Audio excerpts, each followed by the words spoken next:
నమస్తే సిహెచ్9 TV news కి స్వాగతం.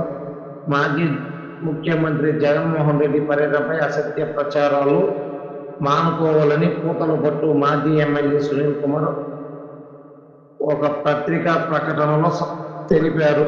గురువారం చిత్తూరు జిల్లా పూతలపట్టు నియోజకవర్గం బంగారుపల్లి మండల కేంద్రంలో మాజీ జిల్లా పరిషత్ చైర్పర్సన్ ఎంబి కుమార్రాజు నివాసం నందు పూతలపట్టు మాజీ ఎమ్మెల్యే సునీల్ కుమార్ మాట్లాడుతూ, మామిడి రైతులను పరామర్శించేందుకు మాజీ ముఖ్యమంత్రి జగన్మోహన్ రెడ్డి మామిడి రైతుల కోసం బంగారుపాలెం మార్కెట్ యార్డ్కు వస్తే పూతలపట్టు ఎమ్మెల్యే మురళీమోహన్ జగన్మోహన్ రెడ్డిని నోటికి వచ్చినట్లు మాట్లాడడం సరైన పద్ధతి కాదని, నోటు అదుపులో పెట్టుకొని మాట్లాడాలని, లేని పక్షాన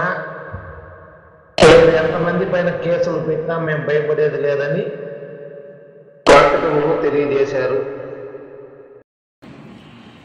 పూతలపట్టు నియోజకవర్గంలో ఉన్నటువంటి వైఎస్ఆర్ కాంగ్రెస్ పార్టీ నాయకులకు, యువతకు, అందరికీ కూడా ప్రజలకు అందరికీ పేరు పేరున నా యొక్క ధన్యవాదాలు తెలియజేసుకుంటున్నాను. మరి నిన్నటి రోజున జరిగినటువంటి కార్యక్రమం మీద మరి కొన్ని మీడియాలో, ముఖ్యంగా ఆంధ్రజ్యోతి పత్రికలో మరి వారి రైతులని దండుపాలెం బ్యాచ్తో మరి వాళ్ళు పోల్చుతూ అరాచకం సృష్టించారు, ప్రజాస్వామ్యాన్ని కూలీ చేశారు అని ఏవేవో మాటలు రాశారు. ఈరోజు నేను ఒకటే చెప్తున్నా, రైతులు కష్టాల్లో ఉన్నారు, రైతాంగం బాధలో ప్రతిపక్ష నాయకుడి దగ్గరికి వస్తే వారి కష్టాలు చెప్పుకుందామని చెప్పి ఈరోజు జగన్మోహన్ రెడ్డి గారి దగ్గర హాజరైతే వారందరూ కూడా మీకు ఒక రౌడీ షీటర్లాగా, ఒక దొంగల్లాగా, ఒక దోపిడీదారులాగా మీరు వర్ణించి ఈరోజు పేపర్లో రాస్తున్నారు.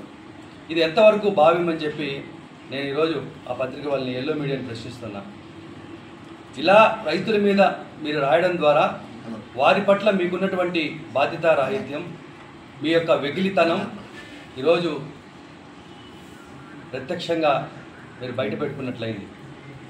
ఇది ప్రజాస్వామ్యంలోనే చాలా తప్పుడు పద్ధతి అని చెప్పి కూడా మీరు చేస్తున్నటువంటి కార్యక్రమాలు చాలా తప్పు అని కూడా నేను ఈ సందర్భంగా పత్రికగా తెలియజేస్తున్నాను. మీడియా అనేది ఏదైనా సరే ప్రజల సమక్షంలో ప్రజల వైపుగా మాట్లాడాలి. ఈరోజు ఒకటే చెప్తున్నా, ఈరోజు ఆంధ్రజ్యోతి పేపర్లో పట్టుమని 10 మంది లేరు అని చెప్పి మొదటి పేజీలో వేశారు. అరే, మొదటి పేజీ చదివిన వ్యక్తి చివరి పేజీ ఇక్కడికి వచ్చే లోపల మర్చిపోతాడు అనుకుంటున్నారేమో.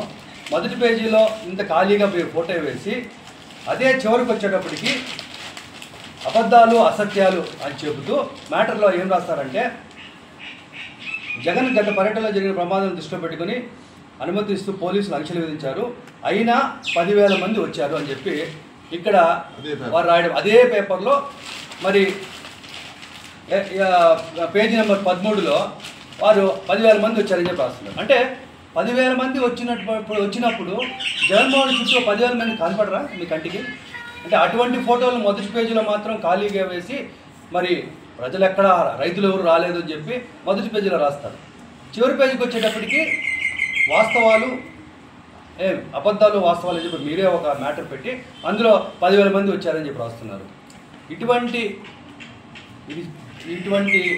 తెలుగుదేశం పార్టీకి కరపత్రిక లాంటి ఇటువంటి పేపర్లు నిజంగా ప్రజలు బహిష్కరించాలి. ఎందుకంటే వాస్తవ పరిస్థితులను ప్రభుత్వం ముందు పెడితే ప్రభుత్వం దాని మీద స్పందించి ప్రజలకు న్యాయం చేసే కార్యక్రమాన్ని మీడియా భుజాన్ని ఎత్తుకోవాలి. ఈరోజు మనం చూస్తుంటే ఈ యొక్క రైతుల మీద మీరు మాట్లాడిన మాటల్ని దయచేసి వెనక్కి తీసుకోవాల్సిందిగా ప్రభుత్వానికి కానీ పత్రిక రాసినటువంటి ఎవరైతే రాశారో వారందరికీ కూడా నేను విజ్ఞప్తి చేస్తున్నా. ముఖ్యంగా మరి ఈ యొక్క పూతలపట్టు నియోజకవర్గంలో మన ఎమ్మెల్యే మురళీమోహన్ గారికి నేను ఒకే ఒక విజ్ఞప్తి చెప్తున్నాను. జగన్మోహన్ రెడ్డి గారు మామిడి రైతుల కోసం వస్తున్నారు, ఆయన రాజకీయం చేయడానికి రాలేదు. ఈరోజు ఎవరైతే జగన్మోహన్ రెడ్డి గారు వస్తున్నారో ఆయన పట్ల మీరు ఏ విధంగా మాట్లాడారో, ఎంత దిగజారి మాట్లాడారో ప్రజలందరూ కూడా చూశారు. మీలాంటి ఉడత ఊపులకి వైఎస్ఆర్ కాంగ్రెస్ పార్టీలో కార్యకర్త కూడా భయపడ్డారు. నిజంగా చెప్తున్నా, ఇలాంటి ఉడత ఊపులకి ఎవరైతే మురళీమోహన్ మాట్లాడిన ప్రగల్భాలు, ఉత్తమ్ కుమార్ ప్రగల్భాలు, నేను వచ్చేస్తా, నాకు సమాధానం చెప్పాలి, నేను రైతులను తీసుకొస్తా, ముందు నాతో మాట్లాడాలి, నేను ఎమ్మెల్యేనే, ఆయన ఎమ్మెల్యే అని ఏదో మరి నోటికి ఏదొస్తే అది అనర్గళంగా మాట్లాడేస్తే సరికాదు. మనం ఏం మాట్లాడుతున్నామో అది ప్రజలు చూస్తారు. నువ్వు అబద్ధపు మోసాలతో, చంద్రబాబు చెప్పిన అబద్ధాలతోనో, లేకపోతే ఈవీఎంల దయవల్లో, నువ్వు దేనివల్ల మొదటిసారి ఎమ్మెల్యే అయ్యావు. ఎమ్మెల్యేగా నీకు ప్రజలు అవకాశం ఇచ్చారని నువ్వు భావిస్తున్నావు. సరే, నువ్వు భావించినప్పుడు కనీసం ప్రజలకు మంచి చేయాలి. నేను ఈరోజు మీడియా ముఖ్యంగా నీకు ఒకటి చెప్తాను. ఈరోజు మే నెలలో మొదలవ్వాల్సినటువంటి మరి పల్ప్ ఫ్యాక్టరీలన్నీ కూడా జూన్ 2వ వారం వరకు ఓపెన్ కావాలి. మరి ప్రభుత్వం పట్టించుకున్న తర్వాత ఒక్కసారిగా పంట మరి ఫ్యాక్టరీ ముందుకు వచ్చిన తర్వాత ఫ్యాక్టరీ వాళ్ళకి 8 రూపాయల ధర మరి కలెక్టర్ గారు మీరు అందరూ కలుసుకొని నిర్ణయించారు. మరి కలెక్టర్ గారు నిర్ణయించినటువంటి లేదా ప్రభుత్వం నిర్ణయించినటువంటి ఈ యొక్క 8 రూపాయలు ఎన్ని ఫ్యాక్టరీలు వసూలు చేస్తున్నాయి? ఎన్ని ఫ్యాక్టరీలు ఆ రేటుకి ఇచ్చారు? ఇక్కడ ఏంటంటే అన్ని ఫ్యాక్టరీల దగ్గర వెళ్ళి ఈ మురళీమోహన్ అనే వ్యక్తి నా మామూలు నాకు ఇచ్చేయండి, మీరు ఎంతకన్నా అమ్ముకోండి, మీరు ఎంతకన్నా కొనుక్కోండి, నేను ఏమీ కూడా పట్టించుకోను అని చెప్పి మీరు ఎంతమంది ఫ్యాక్టరీల దగ్గర వసూలు చేస్తారో, మామూలు వసూలు చేస్తారో ఆ సంఖ్య చెప్పాలి మాకు. నువ్వు ఎంత డబ్బులు వసూలు చేసుకున్నావో, నువ్వు లంచంగా లేకపోతే మామూలుగా నువ్వు ఎంత తిన్నావో ప్రజలకు సమాధానం చెప్పు. నేను ఇంత తిన్నానని చెప్పు. అది వాస్తవం కాదా? ఫ్యాక్టరీ వాళ్ళ దగ్గర నువ్వు డబ్బులు వసూలు చేయడం వాస్తవం కాదా? ఇట్లా లంచాల కోసం నువ్వు తీసుకొని ఈరోజు ఆ వచ్చినటువంటి డబ్బు గర్వంతో ఈరోజు నువ్వు అసభ్యకరంగా మాట్లాడుతున్నావు. ఈ ఉడతోపులకి ఎవరు భయపడరు. కాబట్టి ఇట్లాంటివి. నా పేరు శ్రీనివాసులు, తుమ్మబాల్యము గ్రామము. ఈశ్వరపల్లి దూరవాసులకి ఎటువంటి సంబంధం లేదు. మా ట్రాక్టర్లు మాకాయి మాకు ఆవేదనతో గిట్టుబాటు కాలేదనేసి జగన్మోహన్ రెడ్డి వచ్చినాడు కాబట్టి ఆయన ముందర మేము కుమ్మరిచ్చేసినాము. మా బాధ కట్టుకోలేకుండా ఆయనನ್ನು అర్థం చేసుకొని అనేసి ఇది చేసినాం. ఆయనకి ఎటువంటి సంబంధం లేదు. బండ్లకి ఊరికే తప్పుడు ప్రచారం చేస్తున్నాడు. మా కాయి నా ట్రాక్టర్లే తొక్కిచ్చేసినారు, నా బండ్ల కింద కాయ లేపి నా బండ్లతో తొక్కిచ్చినాడు అని చెప్తున్నాడు. తప్పుడు ప్రచారాలు చేస్తున్నారు దూర్వాసులో. ఇది మంచి పద్ధతి కాదు. కాని బాబు సత్యం చేయని దూర్వాసులో ఆయన కాయ అయితే సత్యం చేయని. ఆయన మీద ఎందుకు కేసు పెట్టలేదు? ఆయన కాయ అయితే ఆయన బండి అయితే స్టేషన్లో పెట్టాలి కదా. ఆయన బండి కూడా ఆయన బండి ఆ స్టేషన్లో పెట్టినారు. ఆయన ఎవరు అడిగినారు? ఆయన కాయ అయితే అడగల కదా, లేదా స్టేషన్లో పెట్టాలి కదా ఆయన బండి కూడా మా బండితో పాటు. ఇప్పుడు వాయిందని ఎట్లా అంటాడు మా బండ్లే.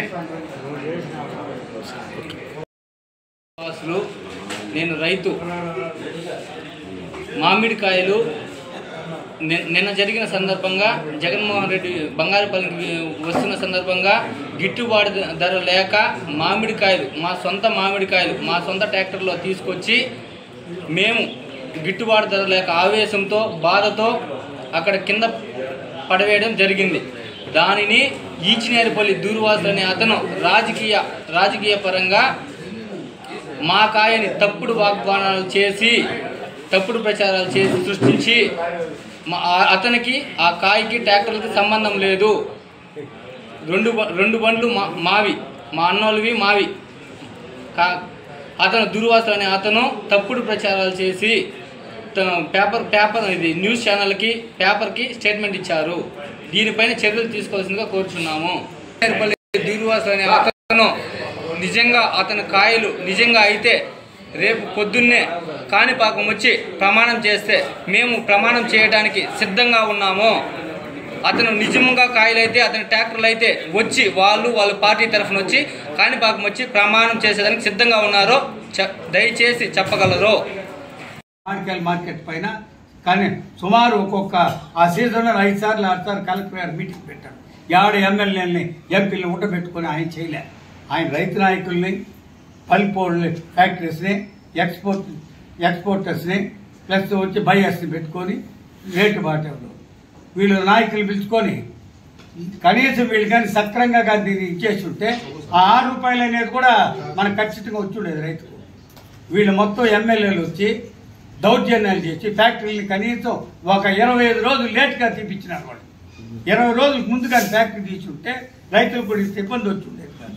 ఏమంటే మీరు 8 తీయాలి ఊరికేనే ఇవ్వలేనంటే వాళ్ళు తోయకపోతే రైతు ఆ కాయ నిలిచిపోతుంది. ఆ రాయితేనే వాడు ర్యాంప్కి వస్తాడు. ఆ ర్యాంప్కి వస్తే ర్యాంప్ వాడు 2 రూపాయలు చెప్పచ్చు, 3 రూపాయలు చెప్పచ్చు, 4 రూపాయలు చెప్పచ్చు. పోనీ ర్యాంపులోనే ఉంది, మీరే చూడండి. మీరే ఉండే ర్యాంపులు 13 ఉన్నాయి. 13 ఎవరెవరిది ఉందంటే అనేది మీరే లెక్కండి. దాన్ని బట్టి వీళ్ళంతా ప్రీ ప్లాన్గా ఎమ్మెల్యేలు అందరూ కలిసి ఒక వర్గానికి మేలు చేయాలనే ఉద్దేశంతోనే ఇంత ఇచ్చేసినారు. కానీ రైతుకు మేలు చేయాలని ఈ ప్రభుత్వానికి లేదు. దీన్ని మేము తీవ్రంగా ఖండిస్తున్నాం. ఇది మేమేదో జగన్మోహన్ రెడ్డి గారు ప్రతిపక్ష నాయకుడు రైతులకు మేలు చేయాలని వస్తే దాన్ని వక్రీకరించి లేనిపోయిన అపోహ సృష్టించేది ఇవంతా మంచిది కాదని తెలియజేసుకుంటూ నమస్కరించుకుంటూ